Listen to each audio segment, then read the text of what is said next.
Viseu.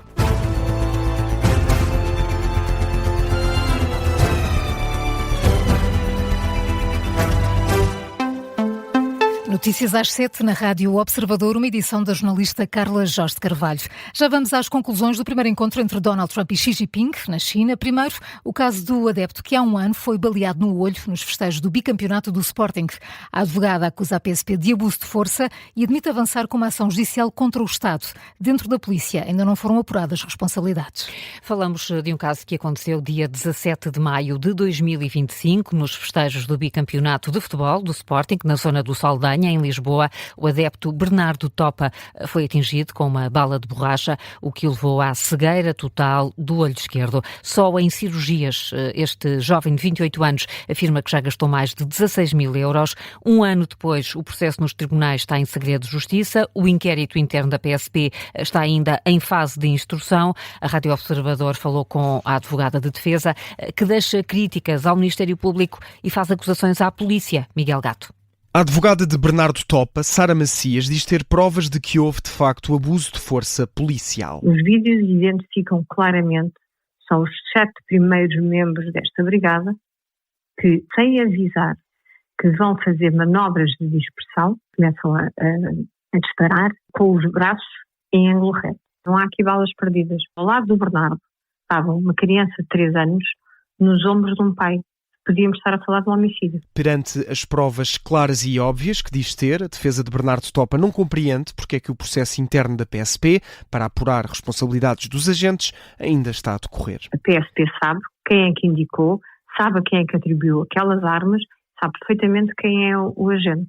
Portanto, não se pode vir escudar numa situação de não conseguir apurar o nome do agente. A advogada revela ainda que a ação levada a cabo pela PSP nos festejos do bicampeonato do Sporting no ano passado fez mais de 70 feridos, a maioria homens, jovens, adultos. Da parte da PSP não houve qualquer tipo de condenação e Sara Macias acusa até a instituição de estar a mentir. A PSP no dia seguinte, sabendo que há um adepto que está numa mesa de operações durante 5 horas no Hospital de São José e tem 72 casos nos hospitais por ferimento de balas, vem dizer no dia seguinte que o evento correu de forma pacífica e até elogiava os adeptos do Sporting.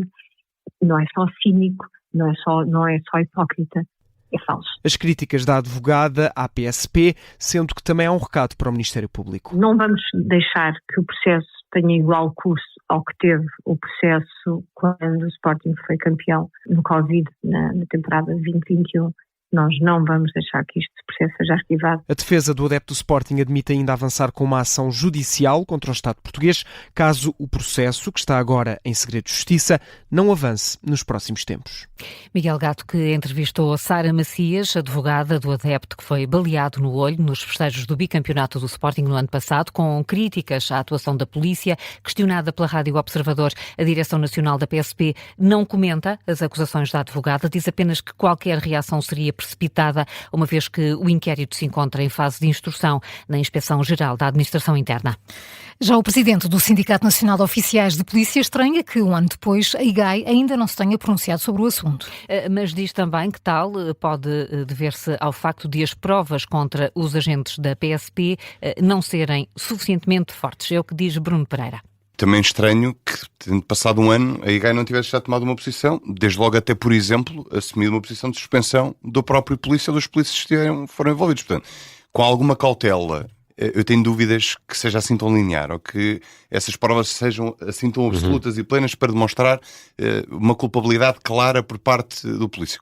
Em reação às acusações da advogada de defesa, o presidente do Sindicato Nacional de Oficiais de Polícia faz o contraditório. Lembra o contexto de violência causada pelos adeptos do Sporting naquela noite. O senhor defensor estará aparentemente a deixar no ar de que terá havido um uso direto, com dolo direto, com mera intenção de agredir alguém. E esse não é o papel da polícia. Lembrar sempre o contexto muito pouco festivo em que aqueles festejos tiveram lugares. É importante também nós recordarmos e vimos imensas imagens, não só de um uso desmesurado de pirotecnia, mas de atos de vandalismo tremendos, e portanto eu não sei até que ponto houve desobediência à ordem pública, se efetivamente não houve comportamentos que possam ter perigado naquele momento ou no momento anterior a integridade física ou o património ou bens patrimoniais de terceiros, e portanto não sei em que contexto é que este disparo ou disparos forem realizados. Bruno Pereira é o presidente do Sindicato Nacional de Oficiais de Polícia, no programa Onde Para o Caso, da Rádio Observador. Um programa para ouvir na íntegra hoje vai para o ar na tarde política, logo a seguir ao Jornal das 5. O Ministro da Administração Interna admite o encerramento de algumas esquadras da PSP na zona de Lisboa. Luís Neves explica que o objetivo é ter mais polícias na rua. O Ministro quer um policiamento de maior proximidade, afirma que isso só pode ser feito com mais agentes na rua. Para tal, Luís Neves admite encerrar esquadras de forma a direcionar os polícias para o terreno. Estamos a pensar reorganizar as estruturas de esquadras em algumas zonas urbanas, designadamente aqui em Lisboa, porque temos muita gente e é preciso haver concentração. Estamos a pensar... Concentrando as esquadras, fazendo menos esquadras, é isso? Menos esquadras, para podermos ter mais gente na rua e junto das pessoas. Luís Neves, em entrevista à RTP ontem à noite. Quanto aos casos de tortura que envolvem agentes das esquadras do Rato e do Bairro Alto, o Ministro repete que a situação é inaceitável, mas volta a rejeitar a ideia de falência das instituições. O Comandante Nacional da Proteção Civil alerta para o potencial risco de incêndio em algumas zonas do país, como Pedrógão Grande. Mário Silvestre admite que a região pode voltar a enfrentar em breve grandes focos. Lembra que as áreas que são percorridas por incêndios tendencialmente regeneram ainda com mais intensidade. Os grandes fogos de Pedrógão Grande foram em 2017, há quase 10 anos. Em entrevista à agência Lusa, Mário Silvestre explica que é precisamente passado este tempo que normalmente há novos grandes incêndios. Estamos novamente naquela zona toda com um potencial muito grande de ter novamente grandes incêndios e, portanto, lá está, é cíclico, é o ciclo do fogo, e se não alterarmos e não interrompermos do ponto de vista de Portugal enquanto sociedade, não interromper, no fundo, esta cadeia acidentológica relativamente aos incêndios, que se repetem ciclicamente, e temos o tal ciclo do fogo perfeitamente estudado, que de 8 em 8 anos ou de 10 em 10 anos se volta a repetir, porque lá está, a floresta e a natureza trata de se regenerar e de crescer novamente, cresce ainda com mais intensidade em grande parte dos sítios, e portanto, se nós não tivermos uma intervenção humana que faça a gestão desse território, o potencial de termos grandes incêndios aumenta significativamente. Mário Silvestre anuncia ainda que a Proteção Civil vai introduzir este ano várias medidas para melhorar a capacidade de análise, antecipação e extinção do incêndio, como o maior número de aeronaves a utilizar retardante de fogo. O Governo vai aprovar hoje em Conselho de Ministros a proposta de revisão da lei laboral, que vai ser depois entregue no Parlamento e votada pelos deputados. Hoje também Luís Montenegro deve receber o secretário-geral do PS. Depois do encontro de ontem com André Ventura na residência oficial do Primeiro-Ministro, hoje a reunião será com José Luís Carneiro. O socialista recebeu o convite na segunda-feira, foi o próprio a explicar isso na entrevista de ontem à noite à CNN Portugal. Temos a intenção de ter um encontro durante o dia de amanhã para passar em revista vários assuntos, mas é evidente que daí não se pode extrair a ilação de que o PS viabilizará a proposta de contra-reforma laboral do Governo. José Luís Carneiro diz que a posição do PS em relação à lei laboral vai depender das medidas que o Governo decidir apresentar. O líder do PS garante também que não se sente melindrado com o facto do Chega ter ido primeiro a São Bento. A reunião de hoje não está na agenda oficial nem de José Luís Carneiro nem do Primeiro-Ministro. O secretário-geral do PS vai estar às 11 horas de visita a uma escola em Oeiras. Luís Montenegro preside ao Conselho de Ministros às 9h30 da manhã, pelo que a reunião entre os dois só deve acontecer depois de aprovada pelo Governo a proposta de revisão da lei laboral. O antigo presidente da República, Cavaco Silva, considera que Donald Trump não é confiável e defende uma força europeia de defesa separada da NATO. Foi numa entrevista à Renascença, o antigo chefe de Estado aponta para a necessidade da Europa não se acobardar perante Donald Trump. Cavaco Silva deixa várias críticas ao atual presidente norte-americano. Um presidente super errático, em que considera que as relações comerciais não é para benefício daqueles que intervêm na transação, mas apenas para benefício dos próprios Estados Unidos. Portanto, temos nos Estados Unidos, como se sabe, um presidente não confiável para a Europa, mas a Europa não deve acobardar-se perante as exigências do presidente Trump. Cavaco Silva, que era primeiro-ministro em 1986, quando Portugal se tornou membro efetivo da União Europeia. Admite que confia mais na Comissão Europeia do que no Conselho. O antigo presidente e antigo primeiro-ministro defende ainda uma força europeia de defesa separada da NATO, mas que funcione em articulação com a organização.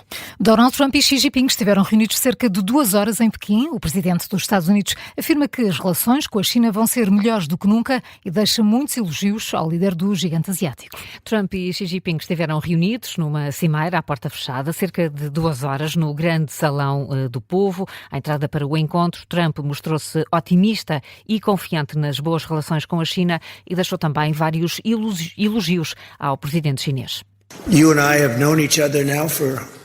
Eu e o Xi conhecemos-nos há muito. Na verdade, é a maior relação entre os nossos países que qualquer presidente ou vice-presidente já teve.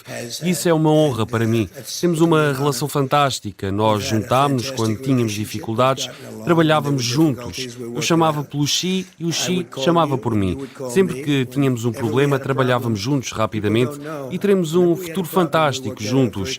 Tenho muito respeito pela China, pelo trabalho que foi feito. É um grande líder, digo isto a todos, é um grande líder. Às vezes as pessoas não gostam que eu diga isso, mas eu digo de qualquer forma porque é verdade. Eu apenas digo a verdade. Sometimes people don't like me saying it, but I say it anyway because it's true. I only say the truth. Xi Jinping falou antes de Donald Trump, apelou a que Estados Unidos e China sejam parceiros e não adversários no mundo que diz ter chegado a uma nova encruzilhada. Já a imprensa estatal chinesa adianta que Xi Jinping avisou Donald Trump que os Estados Unidos e a China podem entrar num conflito se a questão de Taiwan não for resolvida. Pequim considera Taiwan uma parte inalienável do território chinês. Já os Estados Unidos estão legalmente obrigados por lei a fornecer a Taiwan os meios necessários para a autodefesa. Este é um tema para analisarmos daqui a pouco no Gabinete de Guerra, hoje com a análise de Miguel Baumgartner, especialista em relações internacionais. São 7h11, Carla, que outras notícias marcam a atualidade? O Tribunal Administrativo de Lisboa começa hoje a julgar a ação de José Sócrates contra o Estado. Remonta a 2017, o ex-primeiro-ministro exige ser indemnizado em pelo menos 50 mil euros. E isto devido à duração do processo marquês. Em causa está, sobretudo, a alegada violação pelo Ministério Público dos prazos para a conclusão do inquérito. Israel e Líbano realizam hoje nos Estados Unidos uma terceira ronda de negociações. O objetivo é tentar alcançar um acordo de paz sob mediação norte-americana. Os contactos devem prolongar-se até amanhã. 15 países competem mais logo pelos 10 lugares na final do Festival Eurovisão da Canção. A semifinal começa às 8 da noite, hora de Lisboa. A final está marcada para sábado, na Áustria, sendo que Portugal, já sabemos, vai falhar a gala pela primeira vez desde 2019. E agora, o que seria se tivessem a inteligência artificial como chefe? Como chefe? Como chefe, não sou a ser vosso chefe. Gostavam. Digamos que ia ser uma Tinha que ter relação, muito cuidado nos prompts. uma relação um bocadinho fria. Era isso que eu ia dizer. É porque, Não dava para almoçar pois com não. ela. Pois não, também. Também não almoças assim tantas vezes. Almoças assim tantas vezes com o teu chefe. O que é que Olha, nos queres agora contar? Vocês Já querem estão a saber desconversar. demais. Vocês já estão a desconversar. Bom, o que é que acontece? Há um café na Suécia em que os empregados são humanos, mas é um agente de inteligência artificial desenvolvido pelo Gemini da Google, que supervisiona quase todas as áreas do negócio, desde os recursos humanos, a contratação de funcionários, até à gestão de stock. Ao que parece, os empregados não estão muito contentes porque o chefe envia mensagens fora do horário de trabalho. O que, eu pensava que isto era só dos humanos. Pois, não, mas na Suécia não é como em Portugal e isto não é nada bem visto. Então, e se for preciso falar com o gerente, como é que os clientes podem fazer? Há um telemóvel no café e os clientes podem fazer perguntas à assistente virtual. É claro que isto está a levantar um debate ético muito importante e muito intenso. Habituem-se.